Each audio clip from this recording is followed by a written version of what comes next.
I, male 20, just got out of a long-term relationship by not showing up at the wedding. This decision has completely split my friend circle down the middle.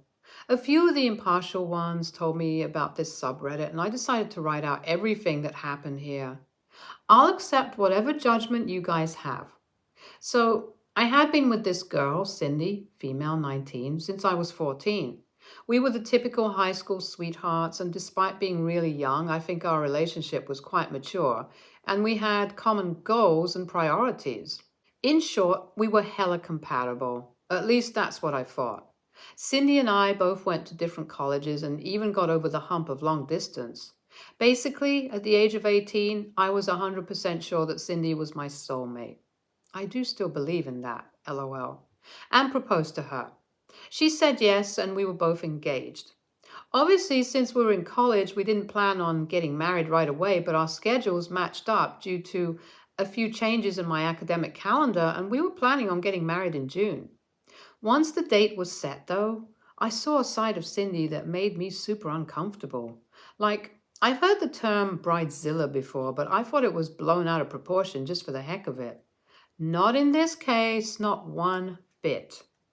Cindy behaved terribly with our prospective caterers and venues. She even made our wedding planner cry by questioning her taste. She was snarky to me, her mom, my mom, and basically everyone else who was involved in the wedding. It's not even as if it was just stress, because I was pretty free during this time and would jump to help or do whatever needed to be done to help with the wedding. I say this because I'm not one of those yes dear, okay dear kind of dudes. I was fully invested in making the wedding magical for me and my fiancé, but she wasn't happy with anything. Even if we stretched out our budget, it didn't work for Cindy, and we fought more than we had ever fought during this time.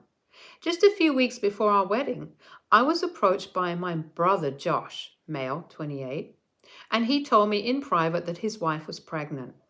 I was super happy for them since my brother and sister-in-law had been trying for a baby for a year. I congratulated them, and then he said, "Listen, I don't want anyone to hear about this before you and Cindy are married, okay? It would take the attention away from the wedding." I honestly didn't mind if my family knew, though, and I told him as much. However, it's not a decision I could take alone, so I said I'll speak to Cindy about whether she would prefer the pregnancy announcement being delayed until after her wedding. So when I told her, she had a reaction that was far worse than I imagined. She straight up said, "Frick, that I'm not letting those attention hogs come to my, not our, by the way, wedding." This was a terrible thing to say. Josh was an amazing role model for me growing up and had been nothing but kind to Cindy. My sister-in-law was also a really sweet woman, and I wanted both of them at our wedding. It wasn't something I was willing to compromise on. Besides, nobody would know. It was only going to be me and Cindy who were aware of this. I tried to explain this to her, but she said, "There's a chance it could come out, and besides, I would know." It was like trying to reason with a brick wall. I think that was the moment when I realized I had mentally checked out of the relationship. I was already planning on having a serious conversation with Cindy about how I didn't like her attitude and behavior. Everything before this was fixable, but the way she spoke about my brother and sister-in-law wasn't. I wasn't thinking straight, though, and wanted to make sure that Cindy learned her lesson and knew we were over for good. I won't lie. I wanted to do something that would embarrass her. I played along. I said, "Sure, we won't invite them. Whatever works for you, babe." I didn't say that to my brother, though. I wanted him to be there so that Cindy knew that I chose my family over them. So on the day of the wedding, I went with her to church, too. Everything was happening smoothly. An hour before the wedding vows, I got into my car and left. I texted an explanation to my family and put my phone on silent. Drove around for a bit and came back to my parents' house the next day. The fallout was immense because Josh made my text message public at the wedding. He read it out in front of everyone and called Cindy out for being selfish. She left with her parents in tears, and I haven't heard from her. My family is strictly on my side, but a lot of my friends are saying that what I did was extremely tasteless and created unnecessary drama. I do get what they mean. because we have a shared friend circle and Cindy was a really nice girl to everyone before the engagement. What do you think, Reddit? Update 1. So obviously I had to speak to Cindy again after a while to get all my stuff back, and she went off on me for not communicating with her that I was feeling so put off by her bridezilla behavior. The thing is, I had already done that. I had spoken to her about it loads of times, but she always deflected or fought with me without resolving the damn thing. When I brought this up, she didn't have any response and just said that she hated me. I don't think it would be good for either of us to meet after that exchange, so I told her that I'll send someone over to pick up my stuff from her. She agreed curtly, and one of our mutual friends said he was willing to help out. He went over and came back around 3 hours later. It was a long story, but he said that Cindy asked him to stay and looked really emotionally vulnerable. He obliged, and she went off about how she felt like she had made a mistake and wanted me back. After that, she apparently made a pass at him. Kind of polar opposites, if you ask me. It's clear that the breakup is impacting her really badly. I mean, it hurts for me too. But since I checked out of the relationship a while back, it hurts less. Maybe that was unfair to her. Update 2. I think I should apologize for how I ended things. I do think it was right for me to break up with Cindy. Seeing a person under pressure really shows you who they are, and seeing Cindy like that made me realize that even if we have good years, when things get bad, she won't be there to support me or keep herself composed. I also don't think I could get over how casually she dismissed my brother from our wedding and had no sense of excitement for my sister-in-law getting pregnant. That may all be true, but it still doesn't get away from the fact that I was an a-hole for making everything so painfully public, which intentionally dealt harm to Cindy. She may be my ex, but she was also my first girlfriend. A lot of my firsts. And I should respect that. I don't know if we can be friends after all this, and it may take a long time for that stage to come, but I'm mustering up the courage to go over to her house and apologize for the way I behaved. Update 3. I went over to Cindy's house. It was tough. Her dad answered the door and said, "Son, I have half a mind to beat you senseless." So you can imagine what kind of welcome it was. After a lot of convincing, he relented and Cindy came to see me at the door. I gave her a genuine, heartfelt apology, and I told her that I was a fool for purposefully hurting her like that. I said it was dishonest of me to lead her towards a wedding with no intention of marrying her. I said we both deserve people who are more compatible with each other, and I hoped that she found someone for her. She accepted my apology and even joked that people will forget about it in a year or so. I promised that I wouldn't let people joke about it and fully accept my fault in our breakup for all that, and we were on the same page. But after that, Cindy said that she wants a second chance at everything. She said she's learned her lesson and knows that she was being insufferable and wanted to show me that she could change. I wanted this to be true and I wanted it to work, but I don't think it's something that I could get over. And because of that, I wasn't able to commit again. She accepted that, but it seems unlikely that we can remain friends when both of us want different things. We're going to go no contact together, and hopefully that will be for the best. The whole ordeal has been super tough, and I think I've made it tougher for myself. The relationship is unfixable, and there isn't any doubt about that, but I put both of us through a lot of extra emotional pain just because I wanted to make a statement.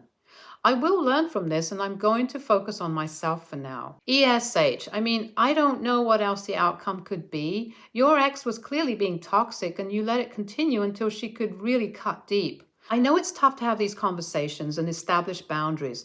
I know you tried too, but that doesn't justify adding fuel to the fire with the stunt you pulled at the wedding.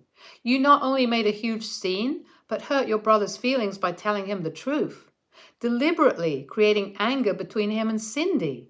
I know none of this was your intention, but yeah, you guys should have broken up with more class. ESH, you less and Cindy more. Engagements can be really stressful for everyone. God knows my husband and I had a rough patch then too. But it's something that had to be kept in check and constantly worked on.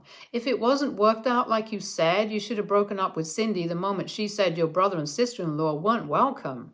Instead, you did something childish and immature. Apologizing was a good first step, and I hope that both of you can grow around this pain. Next story. Throwaway account. I, 35, male, used to be married to my high school sweetheart, Kelly, 35, female. We got married after undergrad, and overall, I would say that we were really happy.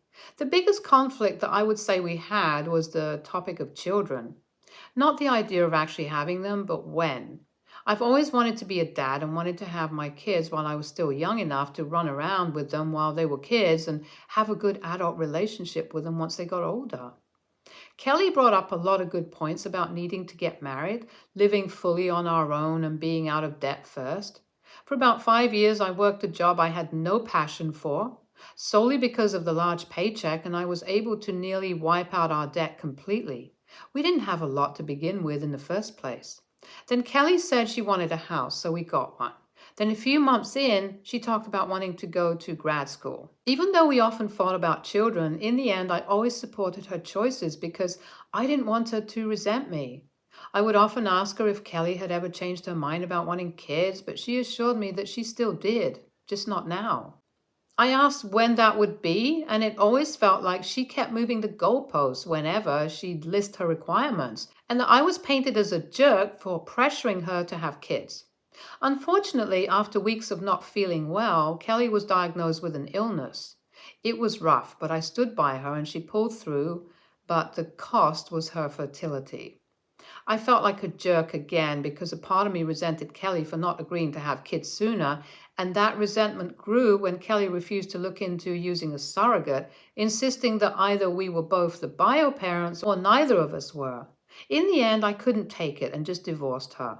A lot of people call me selfish, sexist, misogynistic, etc., but I just wasn't sure if this was something I would be able to truly let go of.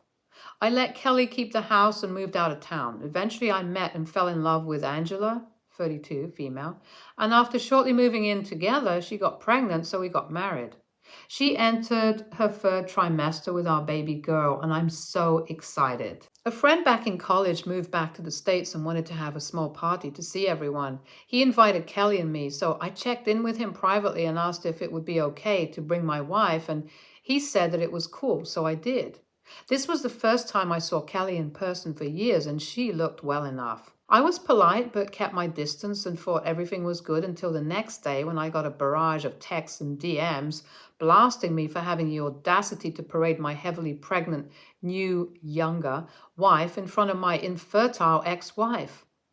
I had no malicious intentions, and it has been a few years plus. I asked beforehand just to double check. So AITA?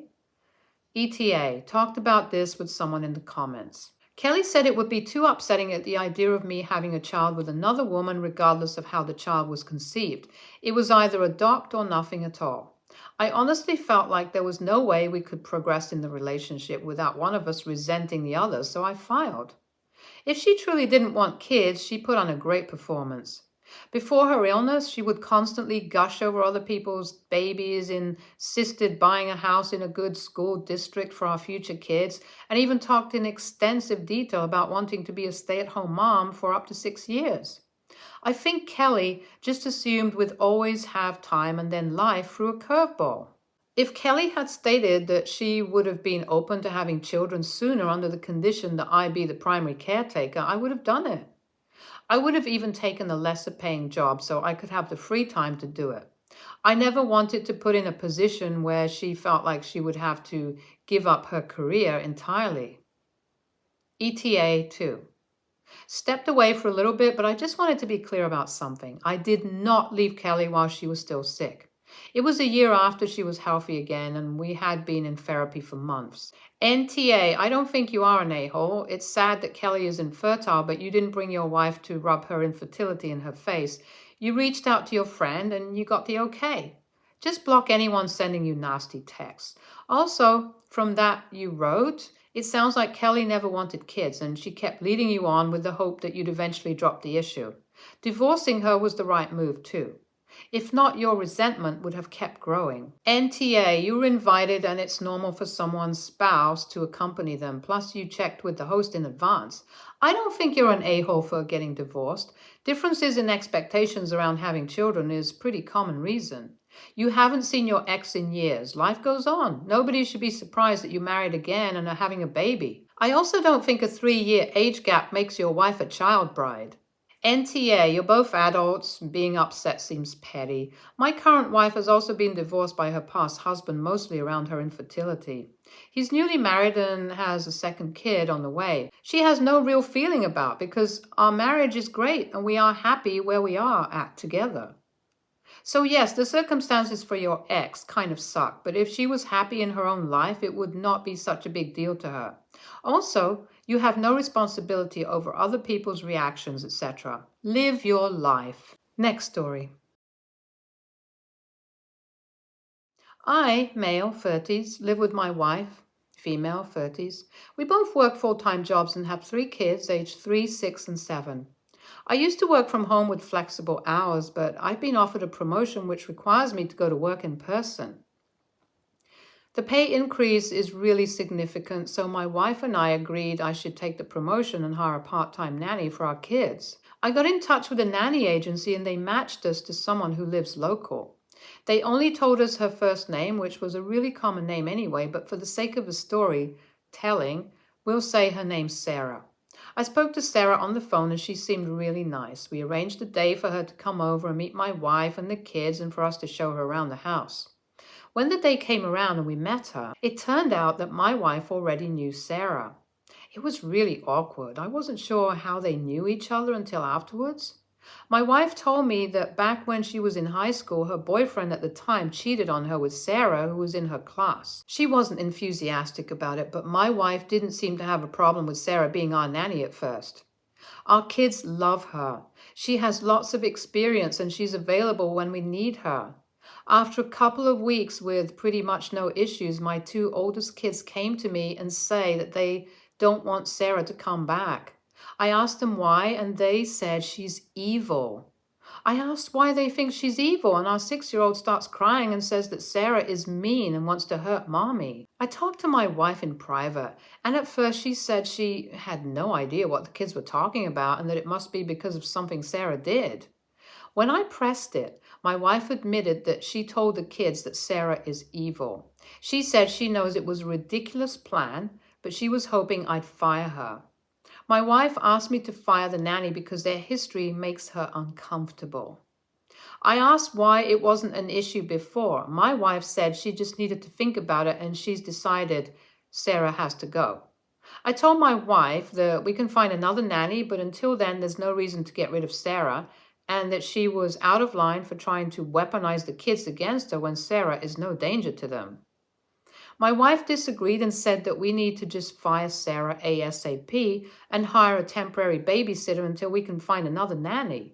She said that she wasn't weaponizing the kids. She was just setting boundaries. This turned into a really heated argument, and I called my wife insecure and controlling and told her she needs to go to therapy. My wife said I'm being inconsiderate of her feelings and need to put myself in her shoes. This was one of our biggest arguments in a very long time, and I just want a neutral opinion on whether I was wrong. ESH. Your wife got cheated on by her ex with the woman who is in your lives and in your kids' lives. The sensible thing to do would have been say right away, okay, we'll find someone else. You were being inconsiderate of her feelings. That makes you an a-hole. Your wife should never have used your kids the way she did. That was beyond the pale. That makes her an a-hole. All in all, it means you all suck. ESH. She went about that in an ass-backwards, immature way, but ultimately she gets a say in who watches the children. She should have just been honest and vetoed Sarah from the start. Next story. To keep this short, I'm 25, female. My boyfriend's 26. Had a big interview on Friday that could jumpstart his career. He's been planning for it about 3 weeks. Usually I do all the laundry and take care of our flat in terms of cleaning. On Wednesday, he told me he wanted to wear a very specific blazer and it was in the bin to be washed. I usually do laundry on the weekends because I am full-time uni student, plus I work part-time, so during the week it's hard to make time to go to the laundromat. I told him I would do it Thursday night though, and he said okay. Mind you, he hasn't been working since he just graduated from school in the fall semester, so since the end of December, his parents have helped him pay the rent until he gets a job. Anyway, Thursday rolls around and I get home from class and he's just playing a video game, and he immediately asks me when I'm going to do laundry since he's very nervous and wants it to go perfectly. I'm so tired from school because I had an exam and he didn't even ask me about. So I feel irritated and say I'm going to do it later, but I'm going to take a nap first. He again says okay, and he's going to meet up with a friend for a drink to help calm his nerves. Anyway, as the title says, I ended up not doing the laundry because I was tired and also partially pissed off. He was super pissed. Ended up wearing something else and saying that I screwed him up by not fulfilling what I agreed to. I thought this might blow over since he said it still went well despite me attempting to sabotage him. But he is not speaking to him and has even said he may go stay with his parents over this. Was I really that much of an ass? Edit. When I got home, I did tell him I was tired and asked if he could do it, but he started saying that I had promised and that he had plans with his friend already, so I agreed afterwards, and then I took a nap and overslept, and when I woke up, there was only an hour before the laundromat closed. So I could have still gone, but it would have been really rushed, and I was probably being a bit petty. Also, the blazer is from H&M. Any grown adult who spends 3 weeks preparing for anything only to be stopped by laundry not being done is the a-hole themselves. NTA. But you are going to be one to yourself if this isn't some kind of wake-up call for you. He had so much time and many opportunities to do his own laundry. Heck, he could start his 3-week chunk cleaning his own outfit and hanging it up then. This was a power play, OP. He knew he could have done it himself, but simply expected you to because you already do the laundry in the house. Why not grab my clothes too? Well, why does one adult have to do the chores for two fully capable ones? Look up weaponized incompetence and sit back with a coffee and think about your household workload versus his, especially if he isn't working and mommy and daddy pay his bills. Sounds like he's a spoiled punk who's going to start listening to Andrew Tate and Alex Jones. Be careful, OP. Good luck. NTA. He can do his own laundry, but he chose to play video games and go and drink with his friends. Stay tuned for more stories from Argo Relationships.